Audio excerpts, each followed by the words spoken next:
Well, I'm back here at the Walpole Visitor Centre waiting for it to open so I can collect my box of supplies. I've had to make some adjustments to my plans, unfortunately. When I reached here yesterday after the walk from Mount Clare, I was met by a couple of the medical crew who, at the very last minute, after being with me for a week, have informed me that they do not want their images shown on YouTube. Now this presents me with a huge problem. I have not huge amounts of footage, but a lot of footage of me particularly entering camp, leaving camp, which features some of their faces. They were well aware of the camera at the time. None of them raised any concerns with me, and it's now footage I can't use, so I'm going to have to try and put this together without that footage. It's been obvious for a week now that I didn't really fit in with the medical crew. I was, from the very start, felt like the new kid in class, wasn't particularly welcome and more likely tolerated around the campsite rather than welcomed. This despite the fact that I lit fires, collected firewood, donated a couple of treats, and even carried somebody's breakfast for 30 kilometres. But that's fine. Now the change of plans means that I would have been leaving here tomorrow, having had a second day's rest here at Walpole, but that would have meant leaving at the same time as the members from the medical crew, which means that I would have spent another week with them. So I've decided to move on early to see if I can find some friendly campmates. I've adjusted my booking for my accommodation at Denmark, brought it forward a day, and all of which is to the good. It means I get into Albany a day earlier. All I have to do now, collect a box when it's open, sitting here waiting for 9 o'clock for it to open, and make some last minute arrangements, pack up the room and go. The reason for the early departure is, of course, a little more involved than just avoiding the crew. The thought had been on my mind for a while. I was ahead of my schedule and wanted to keep it that way. I felt track fit and wanted to maintain the pace I was setting, and knew that starting again after 2 or 3 days rest would be hard. But all that said, the crystallising fact in making the decision was, in reality, the weather. The 2 days I was due to be in Walpole was perfect walking weather, and the forecast that morning warned of a cold front that was due in the area at the end of the week. It made no sense to be resting in the sunshine and walking in the rain. So, wanting to avoid the crew, wary of the nutcase in the room next door, and looking to catch the good weather, late that morning I packed my bags, handed in the key and left. Right, here we are, we're back on track. A little bit sooner than expected. The Walpole stopover was supposed to be a 2-day break. When I got Lake Maringup taken off the calendar, it became a 3-day break. In the end, it turned out to be an overnight break. I've just left Walpole, gone through the marshes at the bottom of the estuary, and I'm now back into the forest. It's an 18k walk today. Not overly long, not overly short. And of course, after restocking in Walpole, I have a very heavy bag. It's full to the brim. Started out at about 11, so it'll be mid to late afternoon before I get to Frankland. Who I'll find there is anybody's guess. For now, we're back on track and heading through the forest. Very distinctive pair of twin trees. It's kind of intriguing.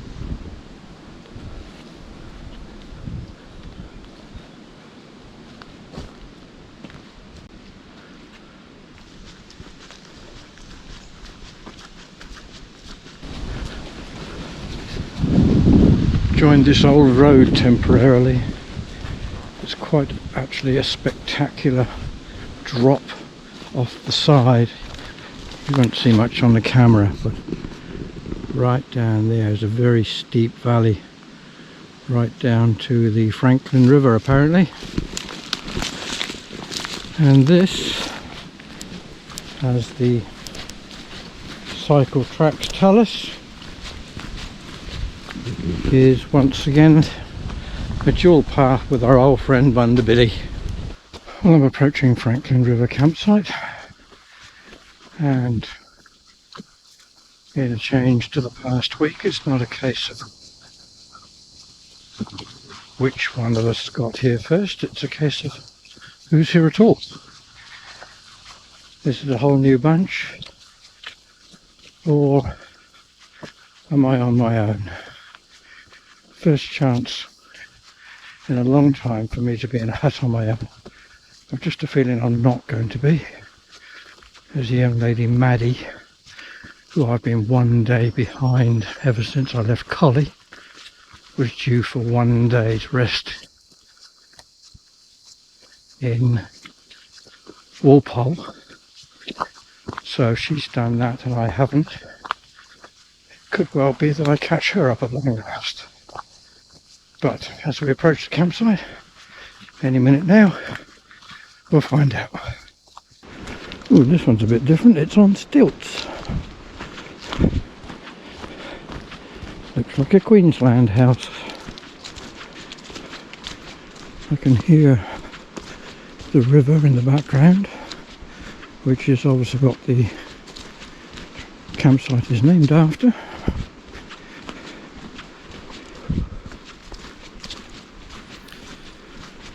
Turned out there was somebody at the camp.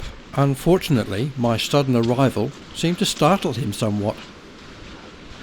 Hello, hello. Oh, shoot. I'm sorry, I didn't mean to do that to you. How are you? Good, thank you. Yourself? I am filming. Is that a problem for you? No, no. It's not at all. How are you? My name's Rob. Hi. You are? Mike. Mike was on a sectional hike due to finish at Peaceful Bay, and as predicted, Maddie joined us later that afternoon. As usual, Franklin River Shelter is set in a beautiful spot alongside the river after which it is named. Unusually for the track, it is set on stilts, I assume to ward off flooding, but the elevated position does give the site a rather grandiose feeling. The river was full of foam, whipped up by the nearby rapids, and next morning in the cold air they looked like icebergs were floating downstream.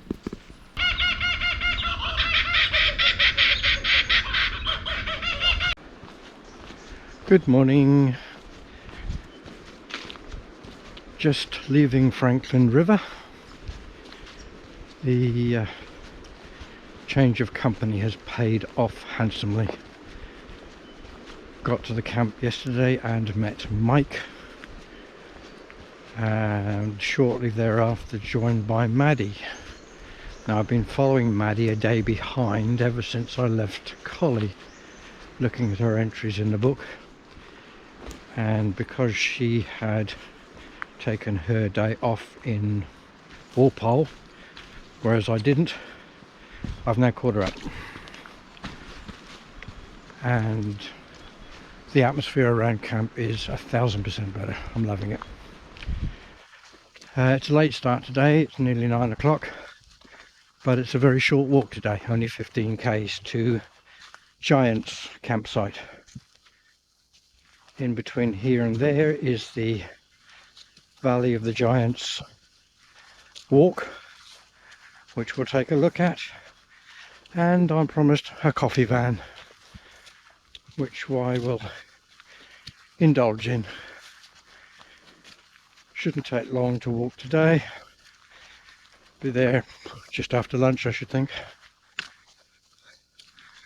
Weather is overcast, showery, but hopefully not pouring with rain.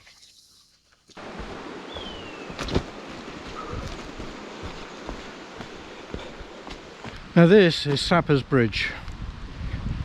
Sapper's Bridge is interesting to me. When I left this time last year after heavy rains all winter, we were warned that Sappers Bridge was in fact underwater, and on no circumstances were we to attempt to cross it. I was hoping when I left that in the 3 weeks it took me to get down here that the water would have subsided and I would have been okay. I will never know whether that happened or not. I didn't get this far. But today I have, and I'm glad to say that the water levels, as you can see, are substantially down, and I would take great pleasure in crossing this river with dry feet.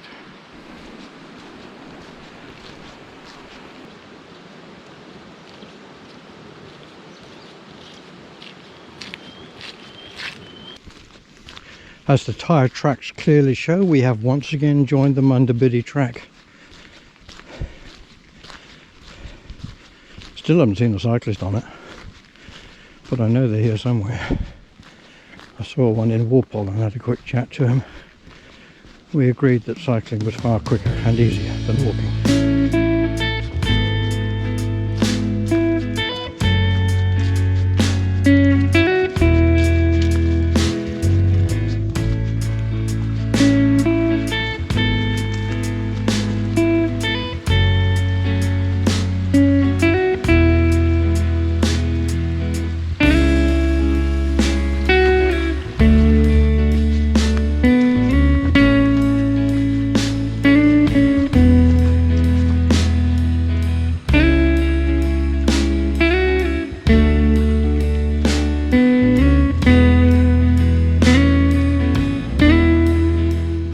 More bridges today than I've seen in the last week.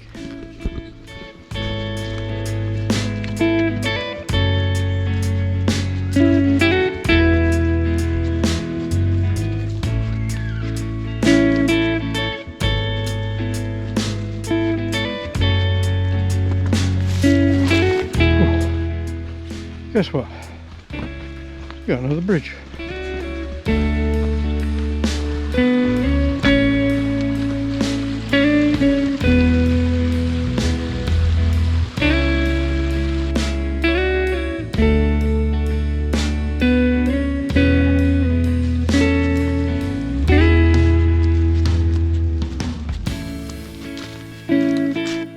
I reached the entrance to the treetop walk in the Valley of the Giants around lunchtime, and happily indulged in a hot drink and a piece of cake at the eagerly anticipated coffee van, before taking a side trip through the trees along the elevated walkway.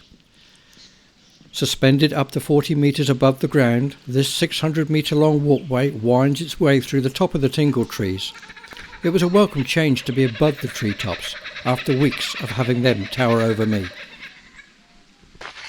Well, after today's relatively short walk and a quick break at the Valley of the Giants, we finally reach Giants Shelter.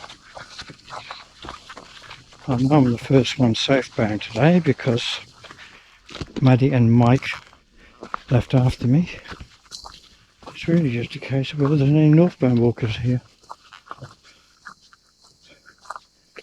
And no, there aren't.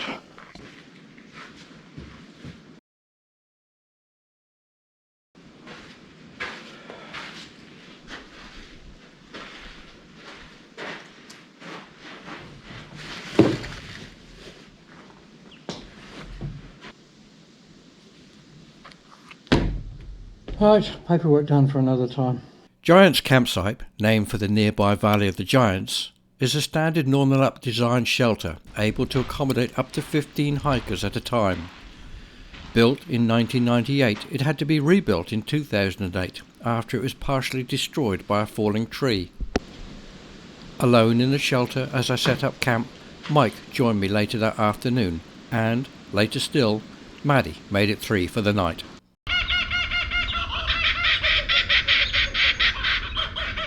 Okay, well that's Giants done. It's 8 o'clock in the morning, about the sort of time I'm liking to leave these days. Mike has already gone, he's about 20 minutes ahead of me, and Maddie is still in bed. It's a 17k walk today out to Rame Head. We're heading south again, back out towards the ocean. We'll have some spectacular scenery later on today, and unfortunately we'll be back in the sand dunes. It's a beautiful day this morning. Skies are blue, light fluffy clouds in the sky, and right now it's just cool.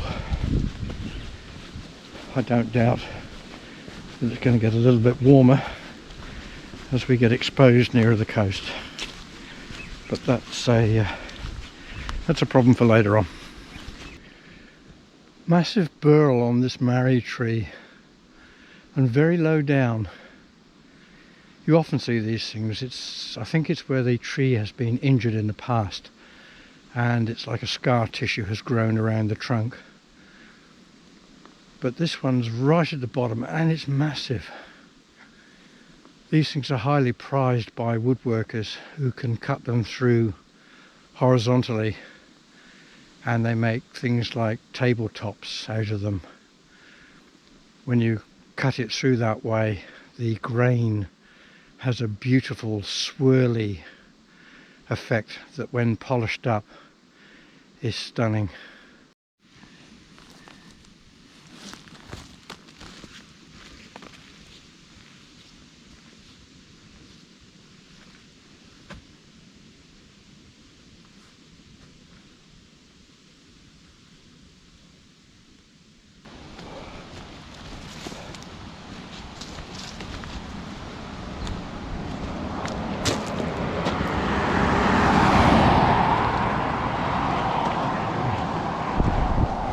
First signs of civilization today with the Southwest Highway.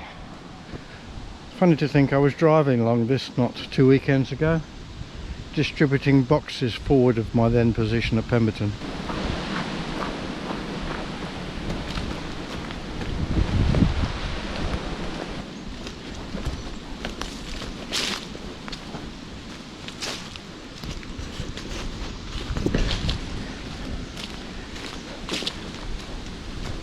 And with that we're back on an old railway siding. I quite like these. They're flat, they're wide, and unless you're really not paying attention, it's very hard to get lost. The thing about railway cuttings is they're nice and flat. You can see over here how they've carved the cutting out of the side of the smallish hill. So I'm walking on this nice flat track, whereas if it hadn't been for the cutting I'd have been walking up there. This is apparently what remains of an old railway service that used to run between Nornalap, which is Walpole, and Denmark.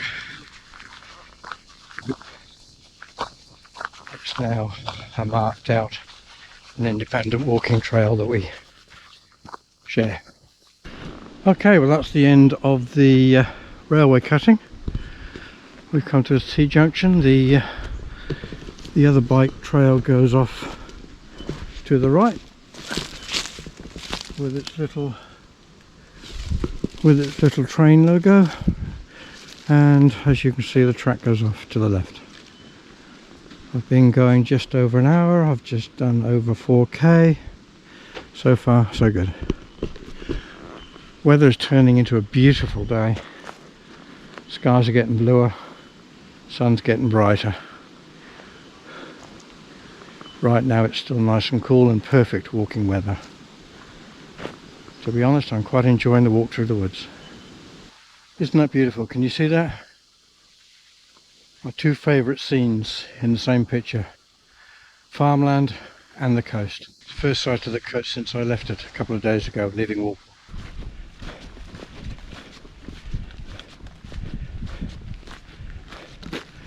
I love these, they're brilliant.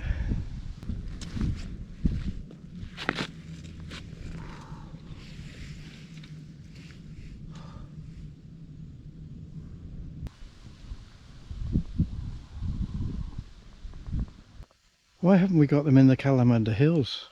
We need them in the hills. Please, Bibbulmun Track Foundation, put these seats in the hills. Just over 2 hours in and it's starting to get warm. We're well and truly out of the forest again now and walking on sandy dunes. It's considerably harder. I was lucky enough to get away with the first day on the dunes without seeing a snake. Second day on the dunes it was wet and cold and rainy and I was never going to see a snake. Today we're back on the dunes, it's clear, it's sunny. I fully expect sooner or later to come across a snake.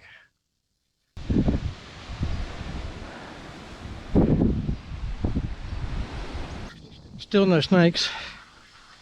I think I must be heavy-footed, scaring them away. What we do have just over this rise is something far better.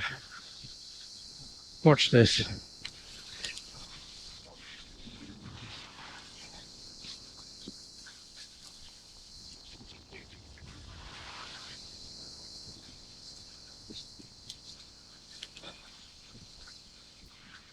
Can hear and see the Southern Ocean. Can't wait to get down there.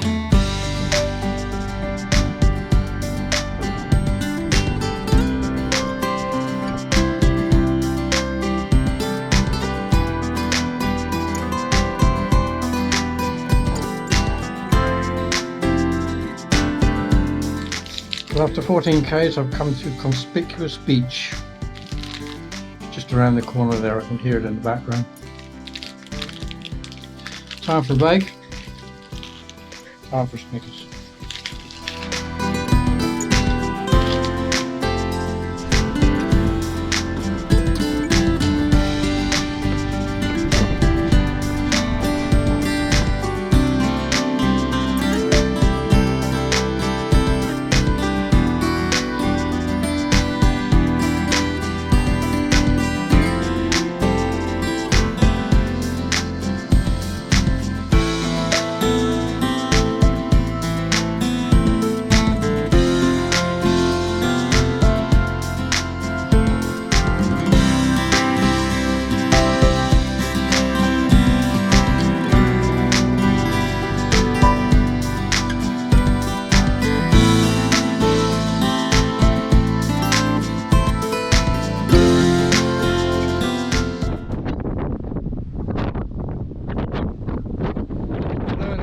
Here they've sent us right at the top of the conspicuous cliff.